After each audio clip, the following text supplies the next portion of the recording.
สวัสดีค่ะยินดีต้อนรับเข้าสู่ช่องโปจกสรัม Ya halo guys, selamat datang kembali di Pojok Seram. Hari ini gue akan menceritakan film Thailand yang berjudul My Ex 2. Hayo kita mulai.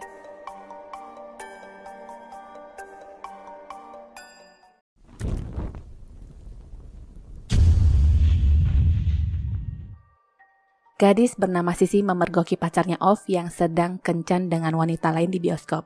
Si langsung menelpon Off tapi sudah pasti tidak diangkat. Dalam pikirannya dia ingin sekali menghampiri dan menyiramkan air ke wajah Off, tapi itu tidak sampai kejadian. Di lain hari, Off meyakinkan Si bahwa dia tidak serius dengan Ying karena yang dia inginkan hanyalah uangnya. Kalimat itu sendiri didengar oleh Ying yang kebetulan ingin mampir ke apartemen Off. Singkat cerita, Off pun akhirnya kehilangan dua pacarnya dalam semalam. Tak disangka Ying begitu sakit hati mendengar kalimat-kalimat yang keluar dari mulut Off dan melakukan hal bodoh dengan lompat dari gedung apartemen. Kepalanya membentur pinggir kolam sebelum nyemplung ke dalam kolam. Orang-orang ramai berkumpul dengan penemuan mayat Ying dan hal itu juga disaksikan oleh Off. Posisi mayat itu menatap ke Off, tapi hal itu tidak sama sekali membuatnya merasa bersalah. Setelah itu, Off menelpon Sisi dan meminta maaf kepadanya, juga meminta untuk balikan. Dia mengaku menyesal dan mengabarkan bahwa Ning sudah mati. Si hanya diam saja dan Off pun semakin kesal karena merasa tidak direspon. Hantu Ning sendiri berdiri di luar balkon tanpa Off sadari. Di saat dia melempar ponselnya ke arah bingkai foto, sekilas gambar itu berubah menjadi wajah hantu yang menyeramkan. Di tempat lain di mana Si sedang casting peran, dia merasa seperti dihantui sungguhan oleh sosok hantu perempuan. Orang-orang masih berpikir dia terlalu mendalami peran. Bowie yang adalah kakak tirinya menghampiri dan mengabarkan beruntungnya sang sutradara suka dengan aktingnya walaupun tingkahnya sempat nyeleneh. Setelah itu Si dikenalkan dengan seorang produser yang bernama Karn yang katanya tertarik untuk berinvestasi dalam film mereka. Dilihat dari lirikan mata Karn yang menggelikan, sepertinya ada ketertarikan terhadap Si. Telepon masuk ke ponsel Si dari Off yang tidak ingin diangkat olehnya. Di saat Si berada di toilet, Off menghampiri dan melancarkan aksi bujuk rayu agar Si kembali kepadanya. Tiba-tiba Si yang berdiri di hadapan Off berubah menjadi hantu Ying yang ternyata hanyalah mimpi. Pagi itu Bowie pulang ke apartemen dan melihat ada panggilan masuk dari Off ke ponsel Si. Dia pun mengangkat telepon dan Off langsung disikat. Katanya, buaya rawa disarankan kembali ke habitat dan dilarang keras membual di telepon. Di lain waktu Si dan teman-temannya berkunjung ke vihara untuk sekedar mendapatkan nasihat atas kegundahan hatinya juga sebelum mereka melakukan perjalanan ke sebuah pulau. Dari stick yang keluar, terdapat nasihat yang isinya menyarankan untuk berbuat banyak kebaikan agar menjauhkan diri dari petaka. B yang memakai baju polkadot berkata benar banget tuh, banyak-banyak berbuat baik agar si kotoran burung itu bisa keluar dari hidupmu. Si kotoran burung yang dimaksud itu tentu saja Off. Si sepertinya tidak begitu percaya dan meletakkan kertas nasihat begitu saja. Mereka pun berencana pergi dan tak jauh dari sana, Si melihat ada bangkai burung yang gak taunya masih bisa bergerak. Sepanjang perjalanan, kedua gadis sudah tepar sedangkan Si menjadi supir. Cuaca sedikit gerimis dan Si melihat ada seseorang yang terkapar di tepi jalan. Anehnya setelah dilewati gadis itu bangun dan berjalan.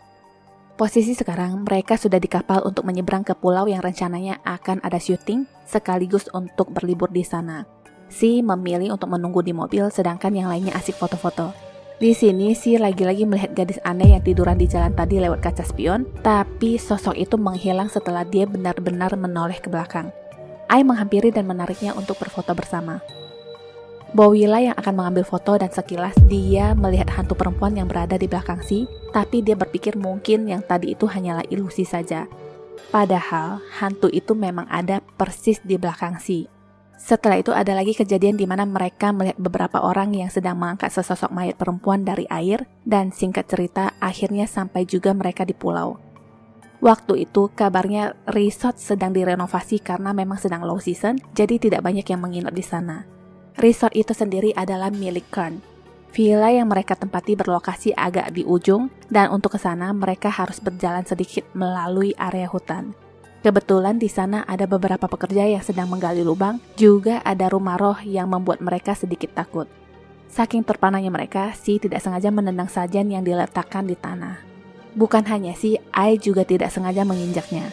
Sesampainya di villa, Si sekilas melihat bayangan sosok hantu perempuan yang menghilang setelahnya. Entah kenapa hantu itu terkesan mengikutinya. Lanjut lagi, sekarang mereka bermain kartu tarot. Si yang akan dibacakan pertama dan hasilnya akan ada pria baru dalam hidupnya, tapi yang lama juga akan masih nempel. Satu kartu lainnya mengisyaratkan Si akan menghadapi sesuatu yang terlibat dengan kehidupan dan kematian. Tak berapa lama, Kan datang sekedar berbasa-basi dan tatapannya terus mengarah kepada Si. Hal ini disadari teman-temannya dan sepertinya Bowie agak kurang suka yang mungkin dia juga suka dengan Kan. Ditambah dia mengatakan tidak akan ikut main ke pantai dengan alasan ada kerjaan lain. Sewaktu di pantai, Si lagi-lagi melihat hantu perempuan itu di bawah air dan ternyata hanyalah batu karang. Setelah dari pantai, Si merasa seperti ada yang memperhatikannya dan kaki hantu itu terlihat berdiri di depan pintu. Si memberanikan diri untuk membuka pintu dan yang terlihat hanyalah tetesan air yang membasahi lantai. Di kamar lain, B yang sekamar dengan Ai mengalami hal yang lebih menakutkan. Awalnya, B melihat ada sepasang mata di bawah ranjang, dan dia pun menyuruh Ai melihatnya juga yang ternyata ada hantu wanita merangkak keluar dengan wajah yang sangat menakutkan. Besoknya, mereka langsung minggat dengan alasan ada urusan. Setelah di Bangkok, B menelpon Si dengan mengabarkan wanita yang dilihat mereka di teater bersama Off dulu telah meninggal dan mereka baru mengetahui berita itu dari koran. Di koran juga tertulis bahwa dia patah hati dan mengakhiri hidup.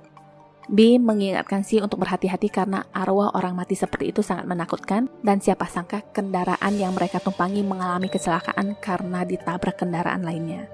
Telepon terputus dan di saat Si berencana kembali ke vilanya, terdengar suara tetesan air dan hantu itu sudah berdiri di belakangnya tapi menghilang setelah Si menoleh. Hal aneh lainnya terjadi di mana lantai tiba-tiba dipenuhi air dan terdengar suara tawa wanita. Hantu itu muncul lagi dan langsung menarik kaki Si. Si tercemplung ke air dan hantu itu terus menarik kakinya seakan ingin menenggelamkannya.